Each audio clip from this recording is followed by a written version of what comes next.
Olá, nós somos alunos do IFBA, Campus Ilhéus, e esse trabalho nós estamos fazendo para a disciplina de filosofia, que é com temas sobre política, cidadania e democracia. Eu estou aqui com meus colegas Eric, dá um salve aí, Eric.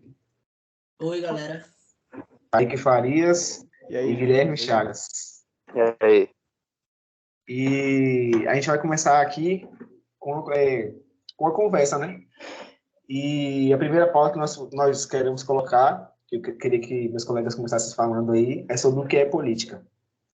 Vocês poderiam falar um pouquinho aí? Bom, Kaique, você poderia começar? Você já estava falando um pouco antes da gravação, então seria interessante começar por aí, não? Pode ser. Poderia introduzir outras coisas. Quando eu olhei aqui, estava dando uma pesquisada com meus estudos também nas aulas e tal, e a gente, a política é uma atividade desempenhada pelo cidadão, assim, quando ele exerce qualquer um dos seus direitos ou realiza algum assunto político através da sua opinião ou do seu voto. Então, muito interessante pensar desse jeito aí que você falou, porque quando a gente normalmente vai pesquisar na internet coisas, a gente vai achar questões voltadas a governar, ato de governar. Então, normalmente quando a gente vai pensar política, aí pensa, vai ser um político, um deputado, um senador, um governador, uma pessoa que está no cargo político, mas na verdade não, né? Esse conceito que você traz é bem importante, bem interessante dizer que é a partir do momento que nós estamos exercendo nossos direitos, nossos deveres, tudo isso que é constituído. E eu acho que seria interessante também falar um pouco do início, né, da política, que começou na Grécia, né, que vai dar essa ideia de que isso que você está falando mesmo agora. Porque antes disso tudo, era só questão de reinados, reinos, e aí o rei, ele dizia, ele é o cara que representava todo mundo, era o cara que estava ali entre Deus e a população. E o que ele tomasse de decisão era meio que obrigatório. Com certeza, Eric. Inclusive a palavra, acho que política, se eu não me engano, vem de origem grega mesmo. E, se não me falha a memória, significa polis, que significa cidade. E, era uma palavra utilizada para determinar a ação das cidades-estados gregas que queriam normalizar a convivência entre os habitantes e as cidades-estados vizinhas, entendeu? É verdade. Eu também estava pesquisando e vi que o Aristóteles ele foi um dos primeiros, né, a falar sobre política em seu livro. E ele fala que política é quando o cidadão ele segue as leis, ele é submisso à lei, segue a lei por um total respeito, vamos assim dizer, né? E também a questão das leis serem bem executadas. Não seria apenas de enfeite, a lei está lá, mas se um cidadão descumprir essa lei, não dá em nada. Contanto que essa lei seja bem executada, também se encaixa no padrão de política. E essas próprias leis também seriam feitas, né, pela própria população. Sim. Eu acho que saindo também assim, um pouco desse significado mais formal de política, a gente pode falar também que política geralmente a gente exerce desde pequeno, né? Quando a gente entra em uma escola e tal, ali, naquele momento ele já existe política, porque já existe uma hierarquia, existe um diretor, existe uma professora, e a gente está executando política em todas as coisas da nossa vida praticamente. E a política é sempre um assunto bem complexo e difícil, né? E seguindo esse pensamento do que é política, eu gostaria de saber se nós podemos estabelecer uma relação entre política e cidadania. E a política também é um fator para dar representatividade ao cidadão. Como isso acontece? Podemos... Assim, o que eu mais vejo hoje em dia, são as pessoas colocando a política em um campo inferior à cidadania. Elas acham que a cidadania é superior, ou também, o contrário, acham que a política é superior à cidadania. E eu considero, na minha opinião, isso completamente errado. Logo que essas duas, cidadania e política, caminham juntas e uma resulta a outra. Ou seja, através da política é possível construir uma cidadania e até a democracia. Sim, sim, a gente acaba entrando por meio da política nos tipos de governo. E normalmente, o que é mais pensado e até mais usual hoje no mundo é a democracia. Porque é com a democracia que você vai, por exemplo, as pessoas que são as minorias, elas conseguem seus direitos, né? Por meio de luta e de protestos, coisas. E é muito importante pensar nisso também, porque política, como até no próprio dicionário diz, vai ser ato de governar, depois isso também vai entrar em tipos de governo. E isso também de cidadania entra um pouco nisso também, porque vai chegar na democracia, que vai dar direitos a todo mundo. E a partir da política você constrói a cidadania, como você disse, e também com o tipo de governo que, assim, que seria mais fácil para isso tudo seria a democracia. Entrando agora nesse assunto de democracia, gostaria de falar também um pouquinho da origem, né? Eric falou aí que a política nasceu na Grécia, não só a política nasceu na Grécia, mas a democracia também, mais especificamente em Atenas. Lá começou tudo com os filósofos, e naquele tempo a democracia era bem diferente do que nós conhecemos hoje. Eles só podiam participar da democracia aquelas pessoas que eram homens, com mais de 21 anos, e as mulheres não participavam, infelizmente. Só que, graças ao movimento feminista, as mulheres puderam, teve um decreto, elas puderam, ainda bem, participar, né, da política. Com certeza, isso aí que você falou, Matheus, entra bastante no tema de representatividade política, que é um dos tópicos que a gente vai abordar aqui ainda, que eu acho que uma coisa muito importante e hoje em dia vem se tornando cada vez mais forte e dando voz às mulheres e às pessoas, às classes excluídas, né?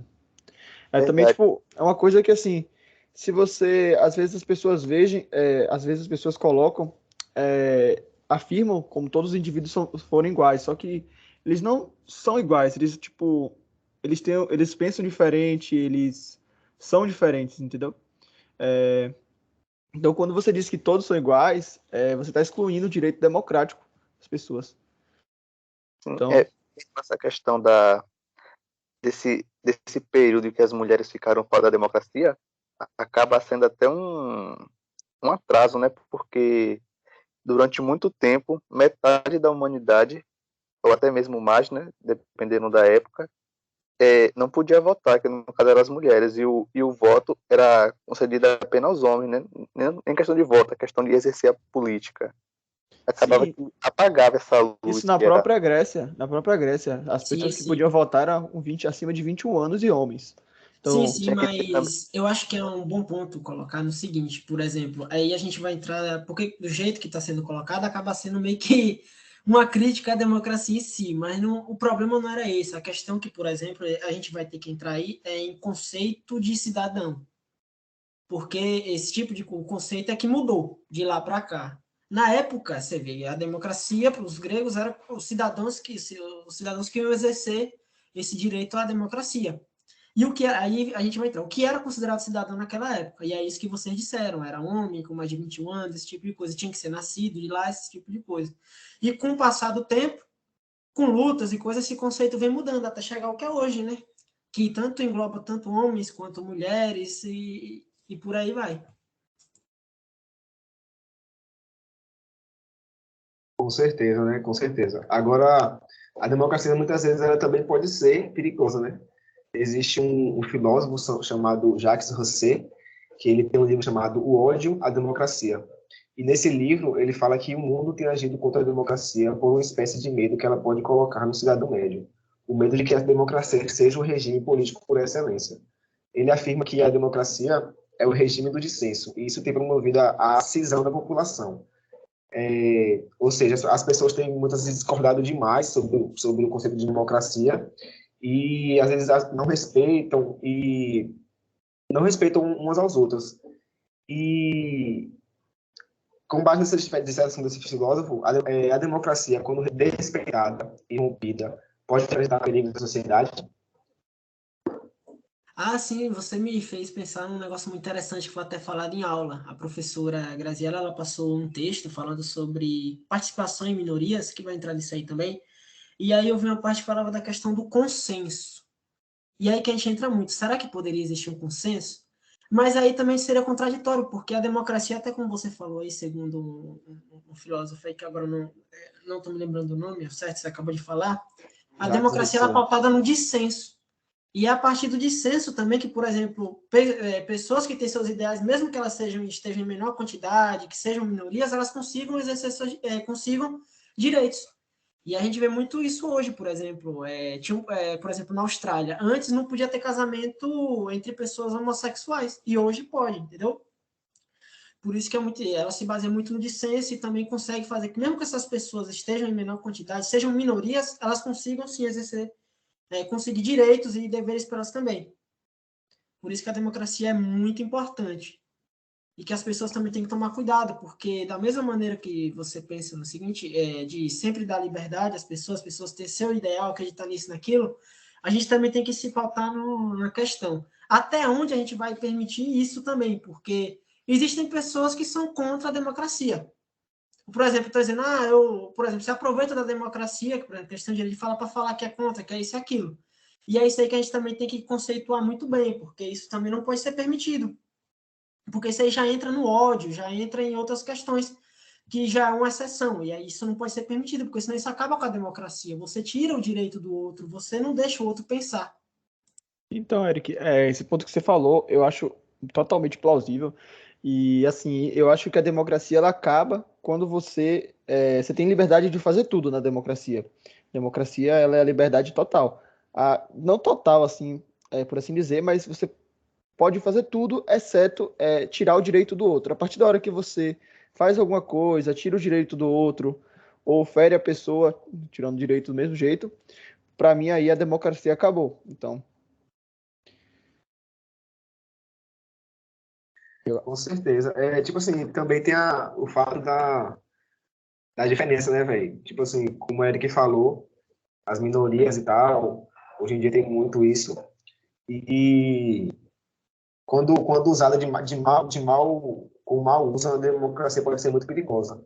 Muitas vezes, muitos políticos subiram por meio da democracia ao poder e acabaram instalando ditaduras, rompendo a democracia, né? Que é quando os políticos, eles tiram o poder de liberdade de expressão das pessoas, e é por isso que é perigoso o rompimento da democracia, né?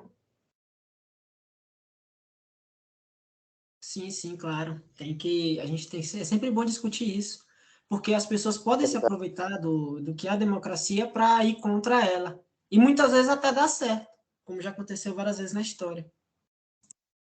Verdade, eu tava vendo no jornal esses dias, assim, eu não vou lembrar o país, qual foi agora, mas se eu não me engano é nas Américas até, que o presidente está no poder há não sei quantos anos e mesmo assim insiste em dizer que ele foi eleito de forma democrática, mas a população está reclamando essa questão de que ele já está há vários anos e que ele foi uma pessoa que chegou ao poder derrubando uma ditadura, ou seja, ele meio que saiu de um revolucionário que pregava a democracia para virar o ditador usando a própria democracia como meio para isso. Sim, sim, verdade. A discussão está muito boa. Chegando no nosso final aqui do nosso grande debate, gostaria de falar também sobre um assunto que repercute muito hoje nos nossos dias, que é a representatividade política, que nosso amigo Kaique Farias aí vai falar um pouquinho. Matheus falou aí sobre a representatividade, ele deu início aí, e assim, a representatividade política em um Estado moderno de hoje em dia significa que a maioria da população elegeu, no caso, um representante para tomar decisões por eles, em nome do povo, no caso, né? Ou na Assembleia da República, ou no Congresso, no Parlamento.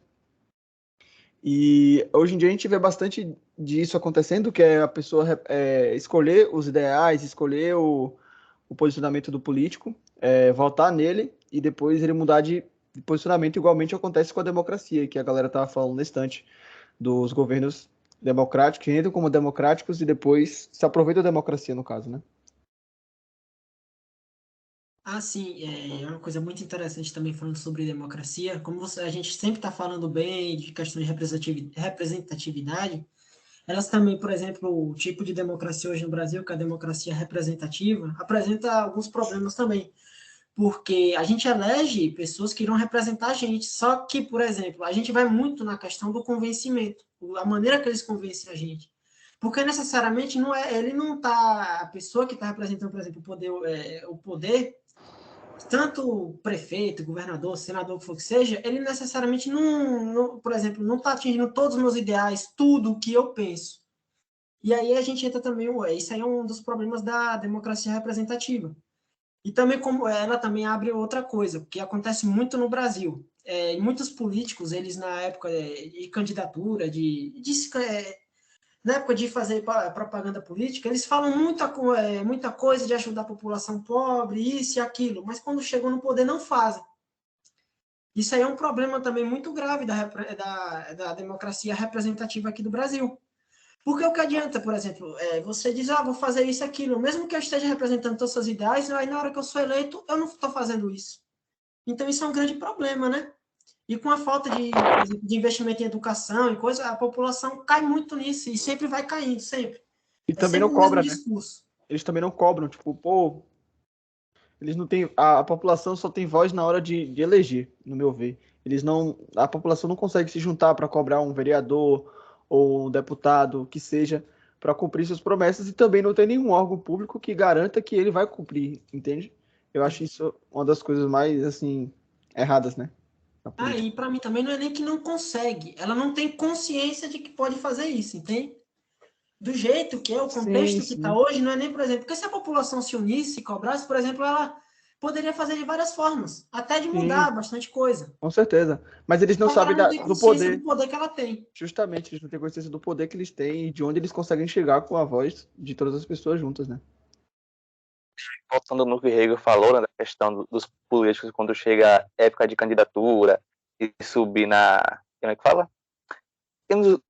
E nos locais mais carentes, né, para poder falar que é o resto da população, a população acaba comprando esse papo dele, né, de que ele vai ajudar, que vai asfaltar uma rua, que vai reformar a escola, e acaba esquecendo que, tipo, isso não é questão de, não posso dizer, é minha meta para quando eu for eleito, que eu vou fazer. É uma questão de obrigação dele deixar a rua asfaltada, as escolas em estado, como posso dizer, em um bom estado para poder o povo estudar, não deixar a escola cheia de furo no teto, que quando chove a escola fica parecendo uma lagoa. Não é questão de, eu vou fazer. Você tem que fazer isso. E muitas vezes a população acaba votando no político por carisma. Porque o cara é um cara legal, vou votar nele. Sim. E às vezes esquece que ele tem que apresentar, como eu posso dizer, como é a palavra, ele tem que apresentar propostas. Apresentar e cumprir, né, no caso de eleito. Sim. E agora o tempo já tá acabando, mas é muito importante mesmo que você falou. E também é uma coisa muito importante, mesmo apesar de acabar passando um pouco tempo, é muito importante falar o seguinte, por exemplo, está tendo muita propaganda do governo do estado da Bahia de construção de escolas. Quando você olha assim, é uma coisa muito boa, está construindo escolas, vai ser melhorar a educação. Mas uma coisa é quantidade e outra coisa é qualidade. Não adianta você construir 1 milhão de escolas e nenhuma delas tem uma qualidade de ensino boa, entendeu? Como também não adianta você construir só uma escola que tenha qualidade muito boa. Interessante é isso, você perceber, tanto em quantidade, que vai atender toda a população, quanto em qualidade também. E eles acabam enganando muito nisso. Ou muitas vezes eles fazem uma coisa só com boa qualidade, outra vez eles fazem muitas coisas, mas com pouca qualidade. Com certeza. Eu acho que essa também é uma das graças da democracia, né? Tipo, por mais que os políticos eles façam coisas ruins, a gente pode e chega um momento que a gente pode tirar eles e vai colocar outras pessoas. E aí que entra a representatividade do cidadão brasileiro. A gente tem que aprender a votar direito, olhar as pautas, não cair em fake news e tudo mais. Infelizmente, nosso tempo está chegando ao fim.